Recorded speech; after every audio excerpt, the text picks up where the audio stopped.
Hey friends, I'm here with another installment of River Reads Anne. I'm reading Anne of Green Gables by Lucy Maud Montgomery to my mom on YouTube in 10-minute chunks. This is the eighth installment. I hope you've been following along. And we always begin with the last paragraph that we read in the last video. So here we are on page 37 in the chapter called Morning at Green Gables. I'm pretty hungry this morning, Anne announced as she slipped into the chair Marilla placed for her. The world doesn't seem such a howling wilderness as it did last night. I'm so glad it's a sunshiny morning. But I like rainy mornings real well, too. All sorts of mornings are interesting, don't you think? You don't know what's going to happen through the day, and there's so much scope for imagination. But I'm glad it's not rainy today because it's easier to be cheerful and bear up under affliction on a sunshiny day. I feel that I have a good deal to bear up under. It's all very well to read about sorrows and imagine yourself living through them heroically, but it's not so nice when you really come to have them, is it? For pity's sake, hold your tongue, said Marilla. You talk entirely too much for a little girl. Thereupon Anne held her tongue so obediently and thoroughly that her continued silence made Marilla rather nervous, as if in the presence of something not exactly natural. Matthew also held his tongue, but this was natural, so that the meal was a very silent one. As it progressed, Anne became more and more abstracted, eating mechanically, with her big eyes fixed unswervingly and unseeingly on the sky outside the window. This made Marilla more nervous than ever. She had an uncomfortable feeling that while this odd child's body might be there at the table, her spirit was far away in some remote, airy cloudland, borne aloft on the wings of imagination. Who would want such a child about the place? Yet Matthew wished to keep her, of all unaccountable things. Marilla felt that he wanted it just as much this morning as he had the night before, and that he would go on wanting it. That was Matthew's way. Take a whim into his head and cling to it with the most amazing silent persistency, a persistency 10 times more potent and effectual in its very silence than if he had talked it out loud. When the meal was ended, Anne came out of her reverie and offered to wash the dishes.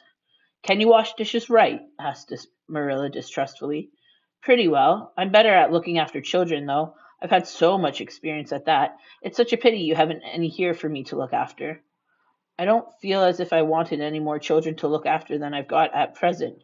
You're problem enough in all conscience. What's to be done with you, I don't know. Matthew is a most ridiculous man. Oh, I think he's lovely, said Anne reproachfully. He is so very sympathetic. He didn't mind how much I talked. He seemed to like it. I felt that he was a kindred spirit as soon as ever I saw him. You're both queer enough if that's what you mean by kindred spirit, said Marilla with a sniff. Yes, you may wash the dishes. Take plenty of hot water and be sure you dry them well. I've got enough to attend to this morning, for I'll have to drive over to White Sands in the afternoon and see Mrs. Spencer. You'll come with me and we'll settle what's to be done with you. After you finish the dishes, go upstairs and make your bed. Anne washed the dishes deftly enough, as Marilla, who kept a sharp eye on the process, discerned.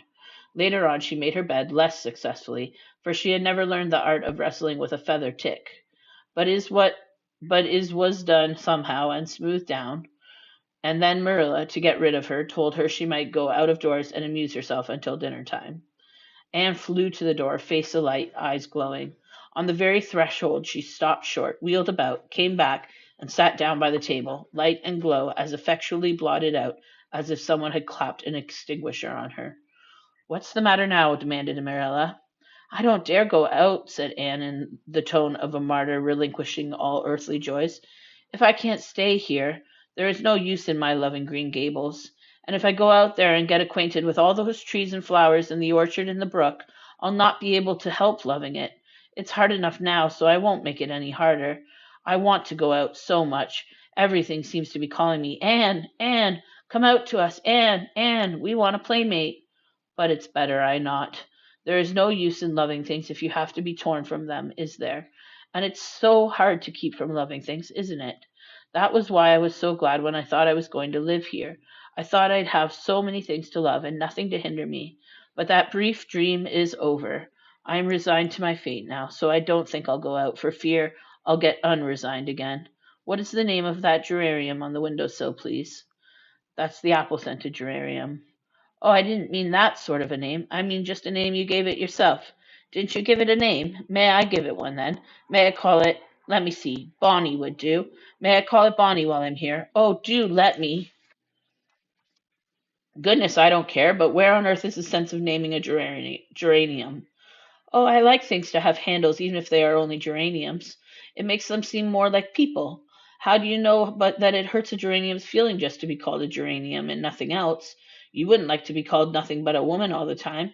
Yes, I shall call it Bonnie. I named that cherry tree outside my bedroom window this morning. I called it Snow Queen because it was so white. Of course, it won't always be in blossom, but one can imagine that it is, can't one?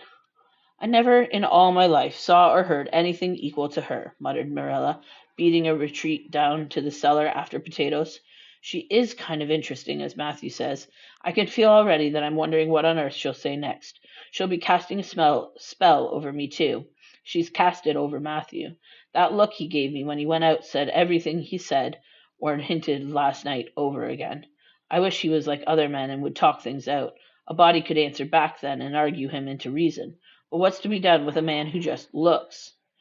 Anne had relapsed into reverie with her chin in her hands and her eyes on the sky when Marilla returned from her cellar pilgrimage. There Marilla left her until the early dinner was on the table. I suppose I can have the mare and buggy this afternoon, Matthew, said Marilla. Matthew nodded and looked wistfully at Anne. Marilla intercepted the look and said grimly, I'm going to drive over to White Sands and settle things. I'll take Anne with me, and Mrs. Spencer will probably make arrangements to send her back to Nova Scotia at once. I'll set your tea out for you, and I'll be home in time to milk the cows. Still, Matthew said nothing, and Marilla had a sense of having wasted words and breath. There is nothing more aggravating than a man who won't talk back, unless it is a woman who won't. Matthew hitched the sorrel into the buggy in due time, and Marilla and Anne set off. Matthew opened the yard gate for them, and as they drove slowly through, he said to nobody in particular, as it seemed, Little Jerry Buote from the creek was here this morning, and I told him I guessed I'd hire him for the summer. Marilla made no reply, but she hit the unlucky sorrel with such a vicious clip with the whip that the fat mare, unused to such treatment, whizzed indignantly down the lane at an alarming pace. Marilla looked back once as the buggy bounced along and saw that aggravating Matthew leaning over the gate, looking wistfully after them. And we'll start chapter 5. Anne's history. Do you know, said Anne confidentially, I've made up my mind to enjoy this drive. It's been my experience that you can nearly always enjoy things if you make up your mind firmly that you will. Of course, you must make it up firmly. I'm not going to think about going back to the asylum while we're having our drive. I'm just going to think about the drive.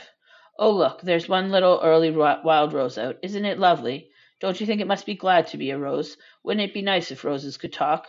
I'm sure they could tell us such lovely things. And isn't pink the most bewitching color in the world? I love it, but I can't wear it. Red-headed people can't wear pink, not even in imagination. Do you ever know of anybody whose hair was red when she was young, but got to be another color when she grew up? No, I don't know as I ever did, said Marilla mercilessly. And I shouldn't think it likely to happen in your case either. Anne sighed. Well, that is another hope gone. My life is a perfect graveyard of buried hopes. That's a sentence I read in a book once, and I say it over to comfort myself whenever I'm disappointed in anything. I don't see where the comforting comes in myself, said Marilla. Why, because it sounds so nice and romantic, just as if I were a heroine in a book, you know. I'm so fond of romantic things, and a graveyard full of buried hopes is about as romantic a thing as one can imagine, isn't it? I'm rather glad I have one. Are we going across the Lake of Shining Waters today? We're not going over Barry's Pond, if that's what you mean by your Lake of Shining Waters. We're going by the shore road. Shore road sounds nice, said Anne dreamily. Is it as nice as it sounds? Just when you said shore road, I saw it in a picture in my mind, as quick as that. And White Sands is a pretty name too, but I don't like it as well as Avonlea. Avonlea is a lovely name. It sounds like music. How far is it to White Sands? It's 5 miles, and as you're evidently bent on talking, you might as well talk to some purpose by telling me what you know about yourself. Oh, what I know about myself isn't really worth telling, said Anne eagerly. If you'll only let me tell you what I imagine about myself, you'll think it ever so much more interesting. No, I don't want any of your imaginings. Just you stick to bald facts. Begin at the beginning. Where were you born, and how old are you? I was 11 last March, said Anne, resigning herself to bald facts with a little sigh. and I was born in Bolingbroke, Nova Scotia. My father's name was Walter Shirley, and he was a teacher in the Bolingbroke High School. My mother's name was Bertha Shirley. Aren't Walter, and Bertha lovely names? I'm so glad my parents had nice names. It would be a real disgrace to have a father named, well, say, Jedediah, wouldn't it? I guess it doesn't matter what a person's name is as long as he behaves himself, said Marilla, feeling herself called upon to inculcate a good and useful morale. Well, I don't know, Anne looked thoughtfully. I read in a book once that a rose by any other name would smell as sweet, but I've never been able to believe it. I don't believe a rose would be as nice if it were called a thistle or a skunk cabbage. I suppose my father could have been a good man even if he had been called Jedediah, but I'm sure it would have been a cross. Well, my mother was a teacher in the high school too, but when she married father, she gave up teaching, of course.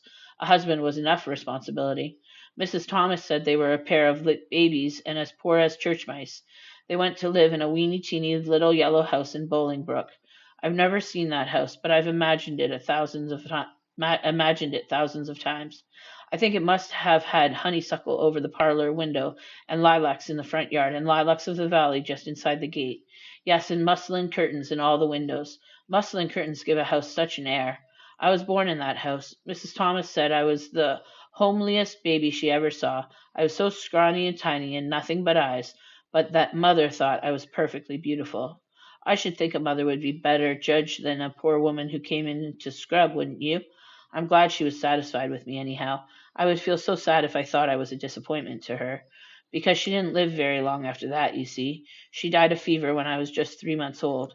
I do wish she'd lived long enough for me to remember calling her mother. I think it would be so sweet to say mother, don't you? And father died 4 days after from fever too. That left me an orphan, and folks were at their wits' end, so Mrs. Thomas said what to do with me. You see, nobody wanted me even then. It seems to be my fate. Father and mother had both come from places far away, and it was well known they hadn't any relatives living. Finally, Mrs. Thomas said she'd take me, though she was poor and had a drunken husband. She brought me up by hand. Do you know if there is anything in being brought up by hand that ought to make people who are brought up that way better than other people? Because whenever I was naughty, Mrs. Thomas would ask me how I could be such a bad girl when she had brought me up by hand, reproachful like. Mr. and Mrs. Thomas moved away from Bolingbroke to Marysville, and I lived with them until I was 8 years old. I helped look after the Thomas children. There were four of them younger than me, and I can tell you they took a lot of looking after. Then Mr. Thomas was killed falling under a train, and his mother offered to take Mrs. Thomas and the children, but she didn't want me. Mrs. Thomas was at her wits' end, what to do, so she said, with what to do with me. Then Mrs. Hammond from up the river came down and said she'd take me, seeing I was handy with children, and I went up the river to live with her in a little clearing among the stumps. It was a very lonesome place. I'm sure I could have lived there if I hadn't had an imagination. I'm sure I could never have lived there if I hadn't had an imagination. Mr. Hammond worked a little sawmill up there, and Mrs. Hammond had 8 children, but had twins 3 times. I like babies in moderation, but twins 3 times in succession is too much. I told Mrs. Hammond so firmly when the last bear came. I used to get so dreadfully tired carrying them all about. I lived up river with Mrs. Hammond over 2 years, and then Mr. Hammond died, and Mrs. Hammond broke up housekeeping. She divided her children among her relatives and went to the States. I had to go to the asylum at Hopetown because nobody would take me. They didn't want me at the asylum either. They said they were overcrowded as it was, but they had to take me, and I was there 4 months until Mrs. Spencer came. Anne finished up with another sigh, of relief this time. Evidently, she did not like talking about her experiences in a world that had not wanted her. Did you ever go to school? Demanded Marilla, turning the sorrel mare down the shore road. Not a great deal. I went a little that last year I stayed with Mrs. Thomas. When I went up river, we were so far from a school that I couldn't walk it in winter, and there was a vacation in summer, so I could only go in the spring and fall. But of course I went while I was at the asylum. I can read pretty well, and I know ever so many pieces of poetry off by heart. The Battle of Hohenlinden and Edinburgh after Flodden and Bingen on the Rhine and lots of The Lady of the Lake and most of The Seasons by James Thompson. Don't you just love poetry that gives you a crinkly feeling up and down your back? There is a piece in the Fifth Reader, The Downfall of Poland, that is just full of thrills. Of course, I wasn't in the Fifth Reader. I was only in the fourth, but the big girls used to lend me theirs to read. Were those women, Mrs. Thomas and Mrs. Hammond, good to you? Asked Marilla, looking at Anne out of the corner of her eye. Oh, faltered Anne. Her sensitive little face suddenly flushed scarlet, and embarrassment sat on her brow. Oh, they meant to be. I know they meant to be just as good and kind as possible. And when people mean to be good to you, you don't mind very much when they're not quite always. They had a good deal to worry them, you know. It's very trying to have a drunken husband, you see, and it must be very trying to have twins 3 times in succession, don't you think? But I feel sure they meant to be good to me. Marilla asked no more questions. Anne gave herself up to a silent rapture over the shore road, and Marilla guided the sorrel abstractedly while she pondered deeply. Pity was suddenly stirring in her heart for the child. What a starved, unloved life she had had, a life of drudgery and poverty and neglect. For Marilla was shrewd enough to read between the lines of Anne's history and divine the truth. No wonder she had been so delighted at the prospect of a real home. It was a pity she had to be sent back. What if she, Marilla, should indulge Matthew's unaccountable whim and let her stay? He was set on it, and the child seemed a nice, teachable little thing. We'll stop there. I went longer than 10 minutes because I just couldn't stop. It was so good to learn about Anne's history, and my heart is growing for Anne just as Marilla's hopefully is. We'll find out more next time. Thanks for joining.